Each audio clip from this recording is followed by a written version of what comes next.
أعوذ بالله من الشيطان الرجيم. بسم الله الرحمن الرحيم. ألف لام را. تلك آيات الكتاب المبين. إنا أنزلناه قرآنا عربيا لعلكم تعقلون. نحن نقص عليك أحسن القصص بما أوحينا إليك هذا القرآن وإن كنت من قبله لمن الغافلين. إذ قال يوسف لأبيه يا أبت إني رأيت 11 كوكبا والشمس والقمر رأيتهم لي ساجدين. قال يا بني لا تقصص رؤياك على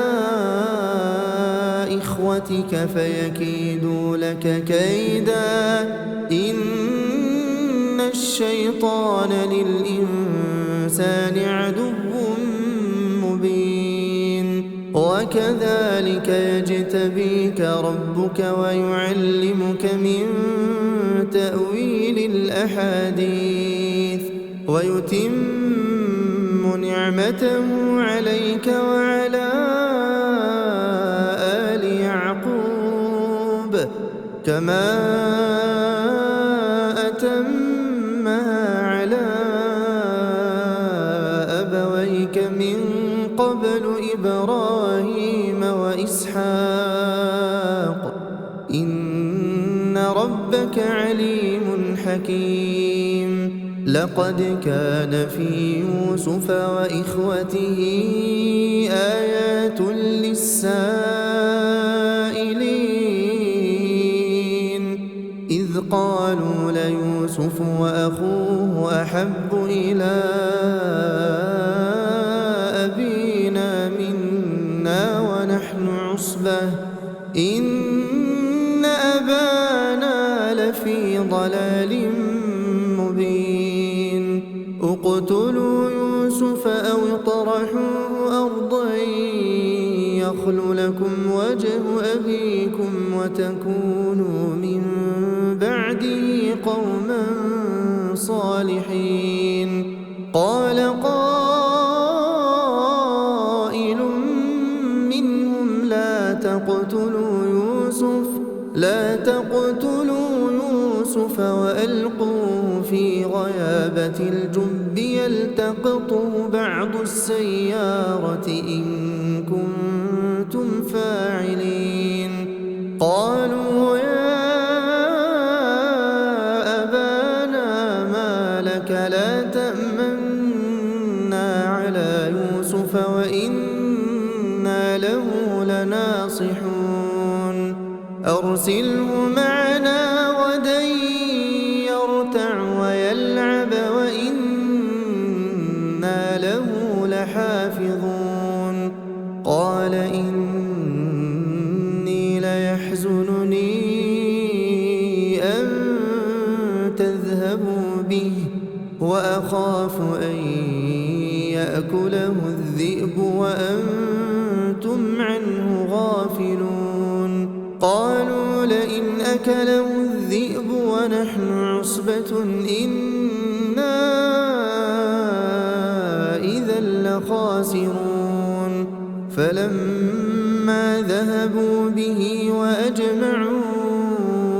أن يجعلوه في غيابة الجب وأوحينا إليه لتنبئنهم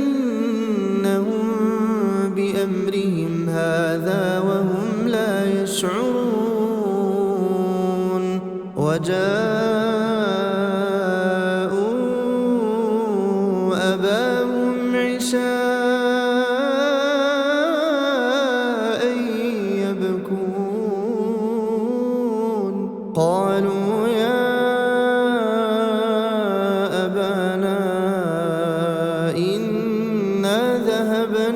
نستبق وتركنا يوسف عند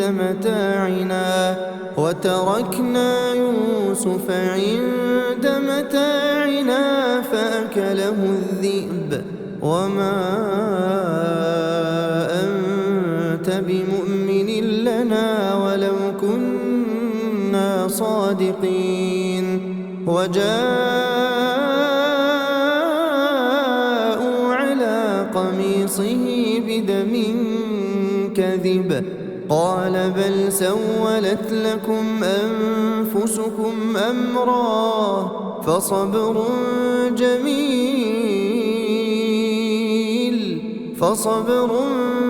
جميل والله المستعان على ما تصفون. وجاءت سيارة فأرسلوا واردهم فأدلى دلوه قال يا بشرى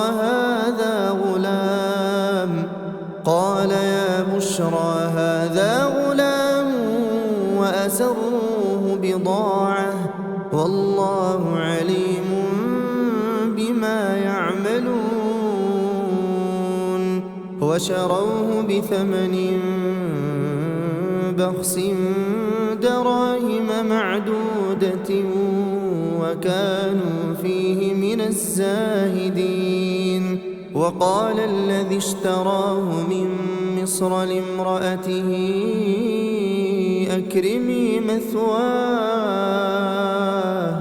أكرمي مثواه عسى أن ينفعنا أو نتخذه ولدا وكذلك مكنا ليوسف في الأرض ولنعلمه من تأويل الأحاديث والله غالب على أمره ولكن أكثر الناس لا يعلمون. ولما بلغ أشده آتيناه حكما وعلما وكذلك نجزي المحسنين. وراودته التي هو في بيتها عن نفسه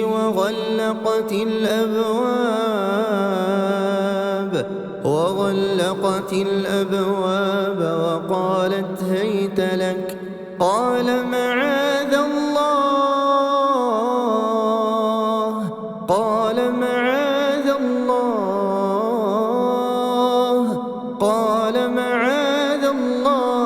إنه ربي أحسن مثواي إنه لا يفلح الظالمون. ولقد همت به وهم بها لولا أن رأى برهان ربه كذلك لنصرف عنه السوء والفحشاء إنه من عبادنا المخلصين. واستبق الباب وقدت قميصه من دبر وألف يا سيدها لدى الباب قالت ما جزاء من أراد بأهلك سوءا إلا أن يسجن أو عذاب أليم. قال هي راودتني عن نفسي وشهد شاهد من أهلها إن كان قميصه قد من قبل فصدقت وهو من الكاذبين وإن كان قميصه قد من دبر فكذبت وهو من الصادقين. فلما رأى قميصه قد من دبر قال إنه من كيدكن إن كيدكن عظيم يوسف أعرض عن هذا واستغفري لذنبك إنك كنت من الخاطئين وقال نسوة في المدينة امرأة العزيز تراود فتاها عن نفسه قد شغفها حبا إنا لنراها في ضلال مبين فلما سمعت بمكرهن أرسلت إليهن وأعتدت لهن متكئا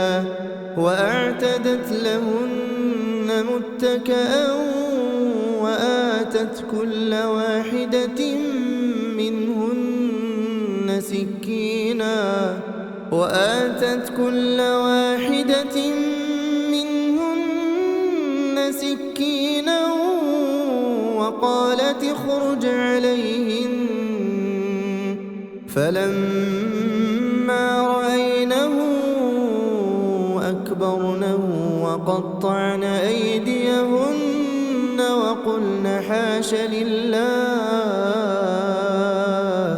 وقلن حاش لله ما هذا بشرا إن هذا إلا ملك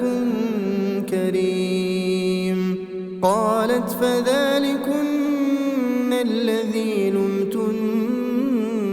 فيه ولقد راودته عن نفسه فاستعصم ولئن لم يفعل ما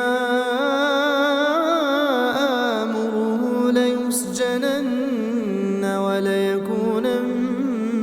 من الصاغرين قال رب السجن أحب إلي مما يدعونني إليه وإلا تصرف عني كيدهن أصب إليهن وأكن من الجاهلين فاستجاب له ربه فصرف عنه كيدهن إنه هو السميع العليم ثم بدا لهم من بعد ما رأوا الآيات ليسجننه حتى حين ودخل معه السجن فتيان قال أحدهما إني أراني أعصر خمرا وقال الآخر إني أراني أحمل فوق رأسي خبزا تأكل الطير منه نبئنا بتأويله إنا نراك من المحسنين قال لا يأتيكما طعام ترزقانه إلا نبأتكما بتأويله قبل أن يأتيكما ذلكما مما علمني ربي إني تركت ملة قوم لا يؤمنون بالله وهم بالآخرة هم كافرون واتبعت ملة آبائي إبراهيم وإسحاق ويعقوب ما كان لنا أن نشرك بالله من شيء ذلك من فضل الله علينا وعلى الناس ولكن أكثر الناس لا يشكرون يا صاحبي السجن أأرباب متفرقون خير أم الله الواحد القهار ما تعبدون من دونه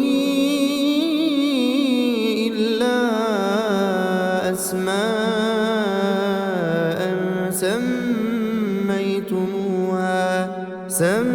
سميتموها أنتم وآباؤكم ما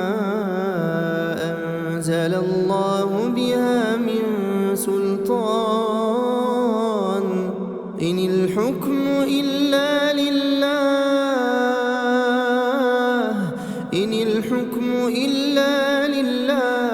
أمر ألا تعبدوا إلا إياه ذلك الدين القيم ولكن أكثر الناس لا يعلمون يا صاحبي السجن أما أحدكما فيسقي ربه خمرا وأما الآخر فيصلب فتأكل الطير من رأسه قضي الأمر الذي فيه تستفتيان وقال للذي ظن أنه ناج منهما اذكرني عند ربك فأنساه الشيطان ذكر ربه فلبث في السجن 9 سنين وقال الملك إني أرى 7 بقرات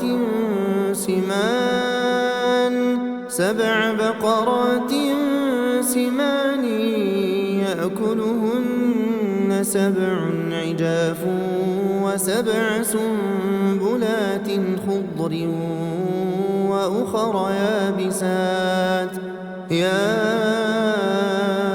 أيها الملأ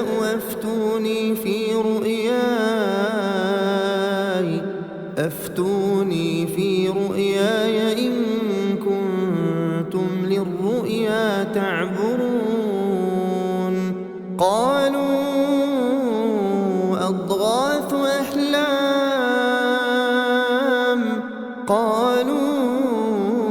أضغاث أحلام وما نحن بتأويل الأحلام بعالمين وقال الذي نجا منهما وادكر بعد أمة أنا أنبئكم بتأويله فأرسلون يوسف أيها الصديق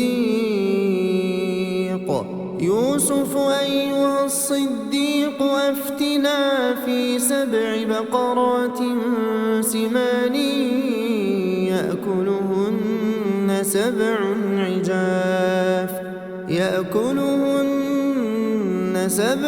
عجاف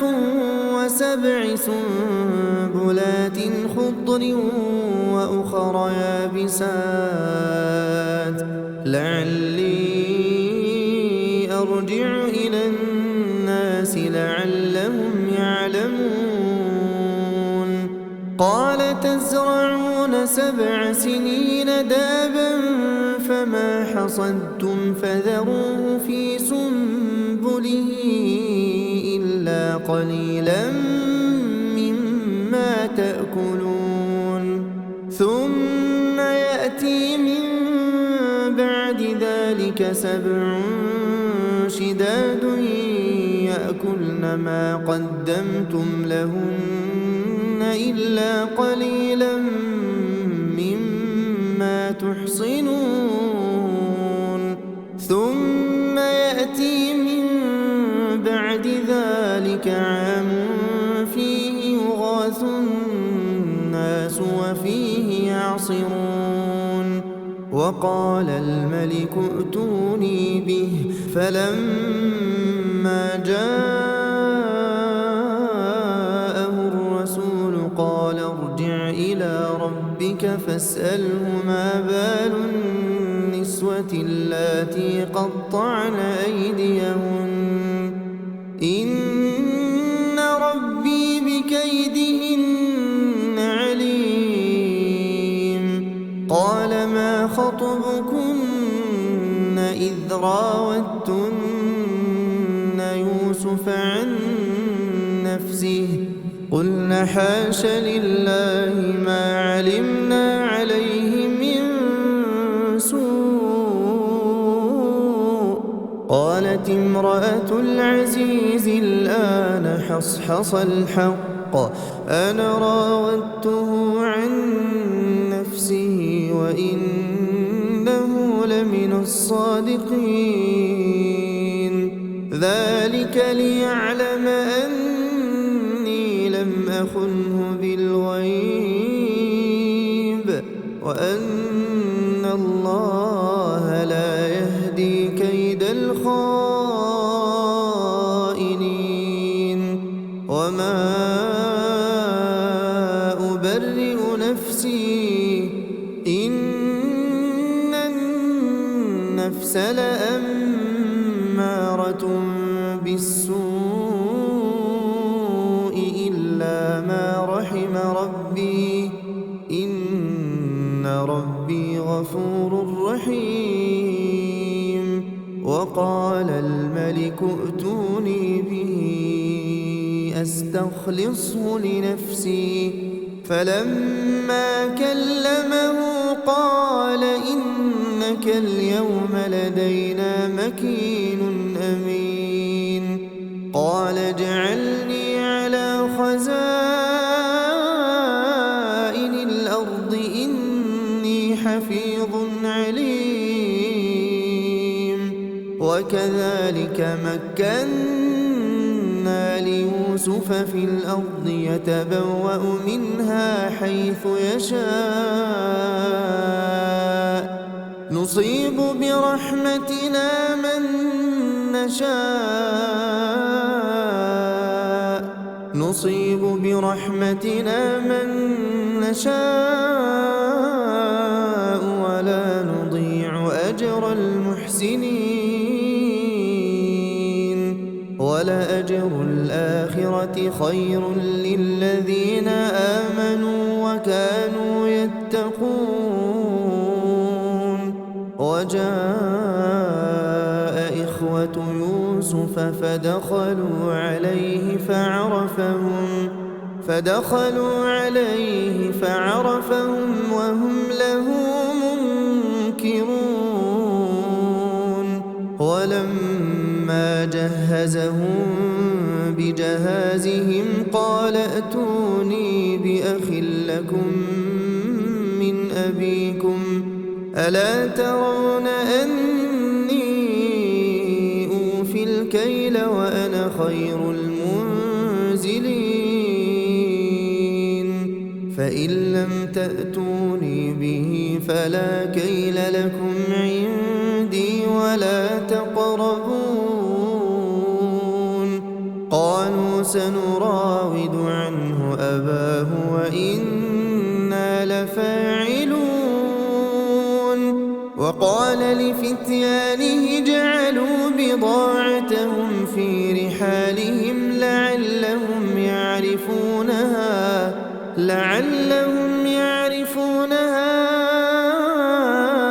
إذا انقلبوا إلى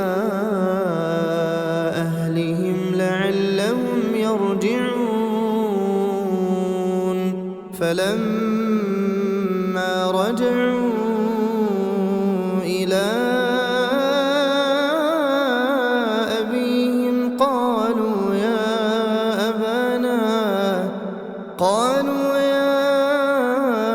أبانا منع منا الكيل فأرسل معنا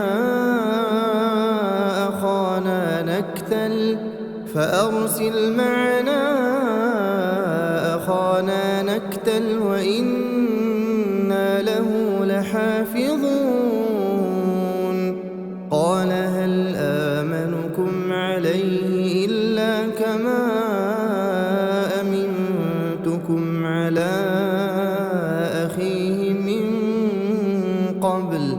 فالله خير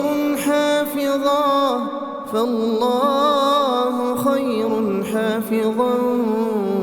وهو أرحم الراحمين ولما فتحوا متاعهم وجدوا بضاعتهم ردت إليهم قالوا يا أبانا ما نبغي هذه بضاعتنا ردت إلينا ونمير أهلنا ونحفظ أخانا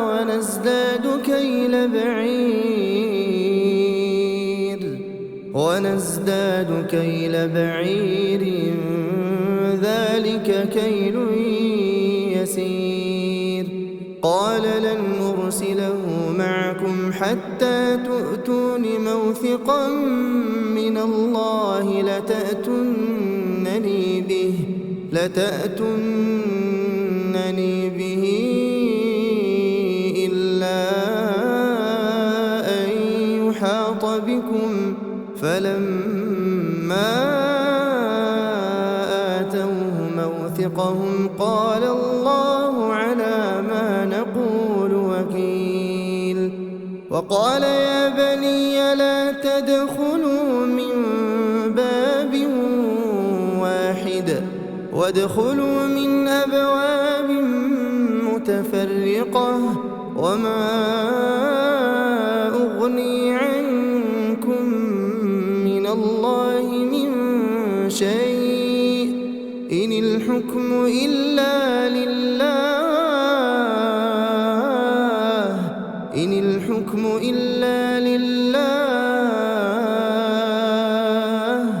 عليه توكلت وعليه فليتوكل المتوكلون ولما دخلوا من حيث أمرهم أبوهم ما كان يغني عنهم من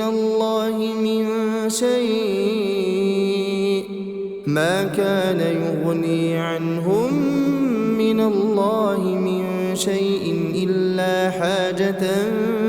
في نفس يعقوب قضاها وإنه لذو علم لما علمناه ولكن أكثر الناس لا يعلمون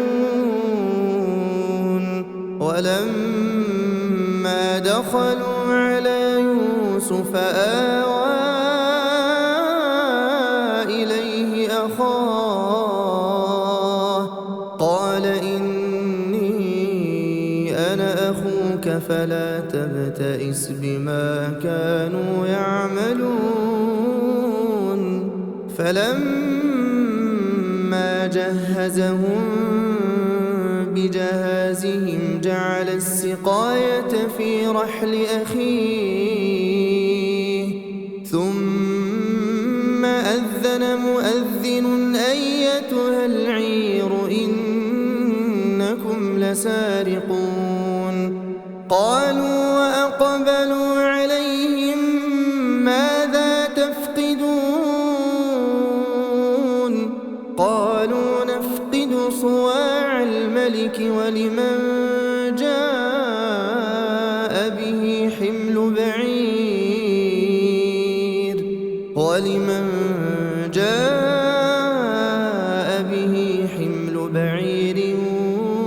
وأنا به زعيم قالوا تالله لقد علمتم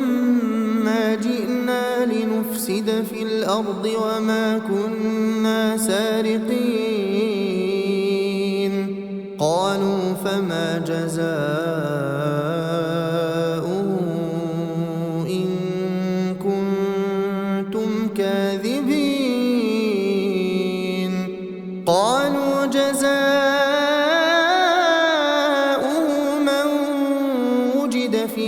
رحله فهو جزاؤه كذلك نجزي الظالمين فبدأ بأوعيتهم قبل وعاء أخيه ثم استخرجها من وعاء أخيه كذلك كدنا ليوسف ما كان ليأخذ أخاه في دين الملك إلا أن يشاء الله نرفع درجات من نشاء وفوق كل ذي علم عليم قالوا إن يسرق فقد سرق أخ له من قبل فأسرها يوسف في نفسه ولم يبدها لهم قال أنتم شر مكانا والله أعلم بما تصفون قالوا يا أيها العزيز إن له أبا شيخا كبيرا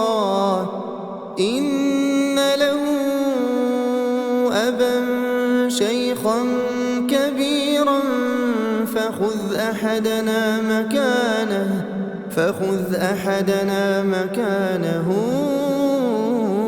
إنا نراك من المحسنين قال معاذ الله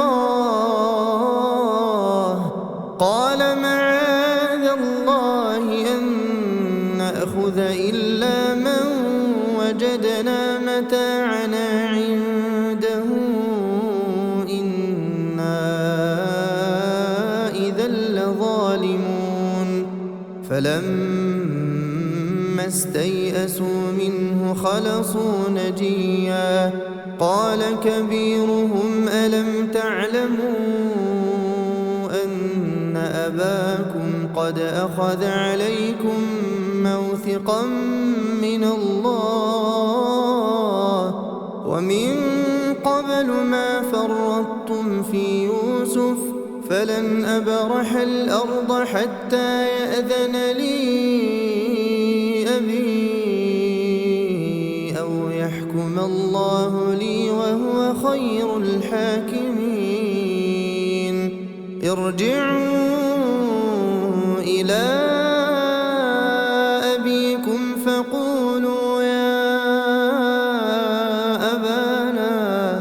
فقولوا يا أبانا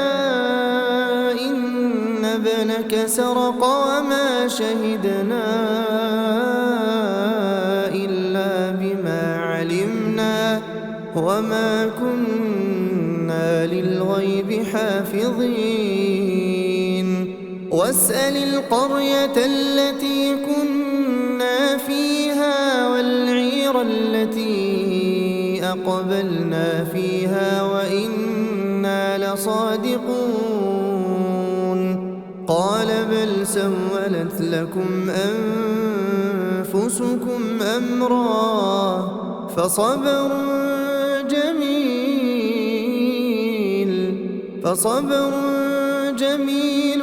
عسى الله أن يأتيني بهم جميعا إنه هو العليم الحكيم وتولى عنهم وقال يا أسفا على يوسف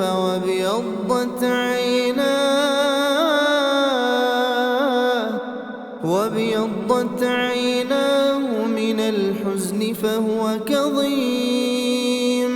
قالوا تالله تفتأ تذكر يوسف حتى حتى تكون حرضا أو تكون من الهالكين. قال إنما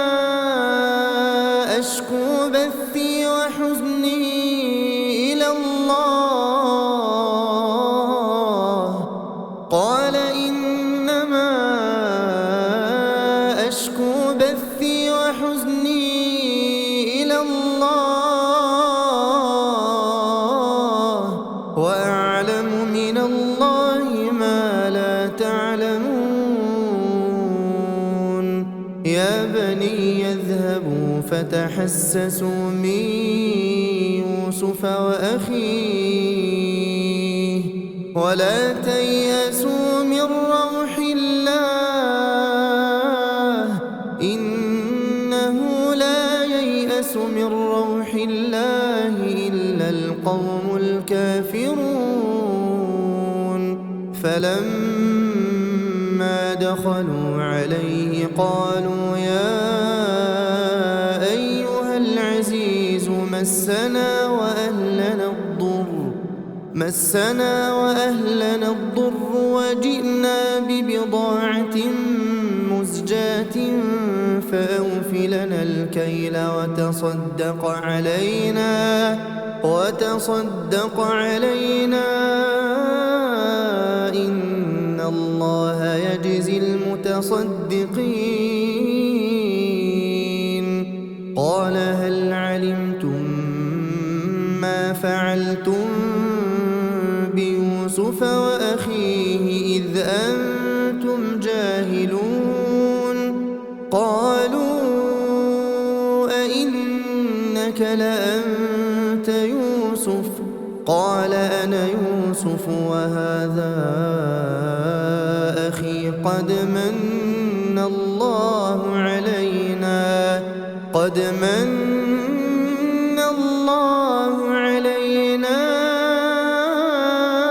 إنه من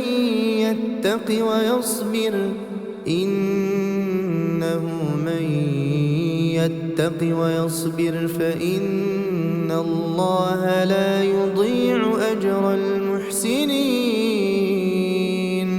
قالوا تالله لقد آثرك الله علينا وإن كنا لخاطئين.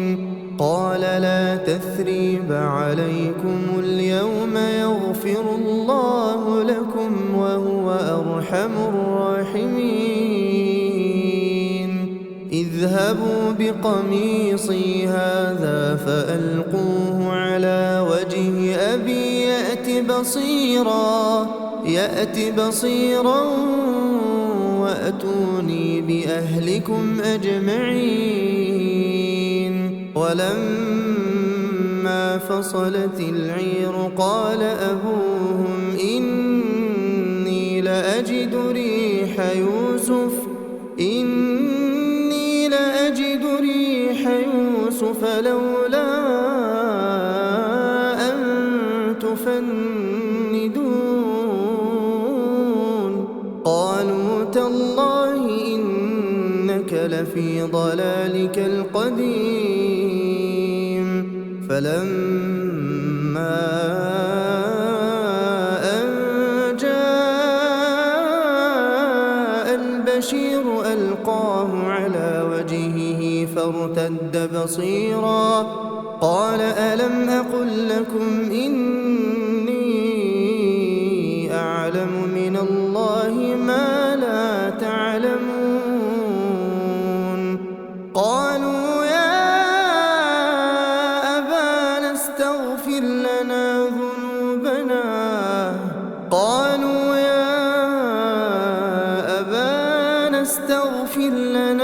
ذنوبنا إنا كنا خاطئين. قال سوف أستغفر لكم ربي إنه هو الغفور الرحيم. فلما دخلوا على يوسف آوى إليه أبويه وقال ادخلوا مصر إن شاء الله آمنين. ورفع أبويه على العرش وخروا له سجدا وقال يا أبت هذا تأويل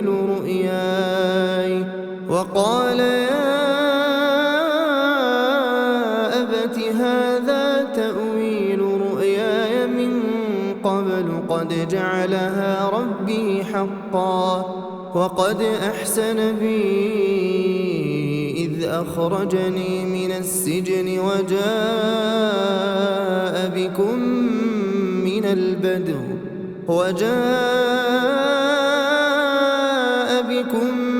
البدو من بعد أن نزغ الشيطان بيني وبين إخوتي إن ربي لطيف لما يشاء إنه هو العليم الحكيم. رب قد آتيتني من الملك وعلمتني من تأويل الأحاديث فاطر السماوات والأرض أنت ولي في الدنيا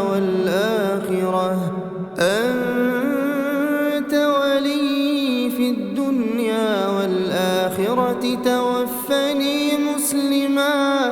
توفني مسلما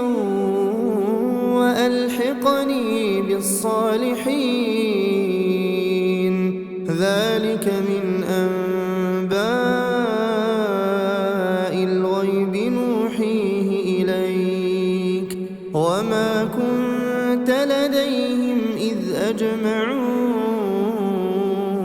أمرهم وهم يمكرون.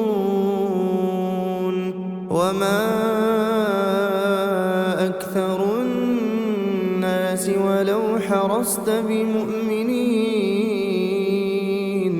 وما تسألهم عليه من أجر إن هو إلا ذكر للعالمين. وكأين من آية في السماوات والأرض يمرون عليها وهم عنها معرضون وما يؤمن أكثرهم بالله إلا وهم مشركون. أفأمنوا أن تأتيهم غاشية من عذاب الله أو تأتيهم الساعة بغتة وهم لا يشعرون. قل هذه سبيلي أدعو إلى الله على بصيرة أنا ومن اتبعني وسبحان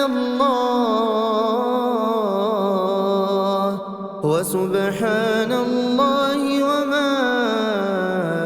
أنا من المشركين. وما أرسلنا من قبلك إلا رجالا نوحي إليهم من أهل القرى أفلم يسيروا في الأرض فينظروا كيف كان عاقبة الذين من قبلهم ولدار الآخرة خير للذين اتقوا أفلا تعقلون. حتى إذا استيأس الرسل وظنوا أنهم قد كذبوا جاءهم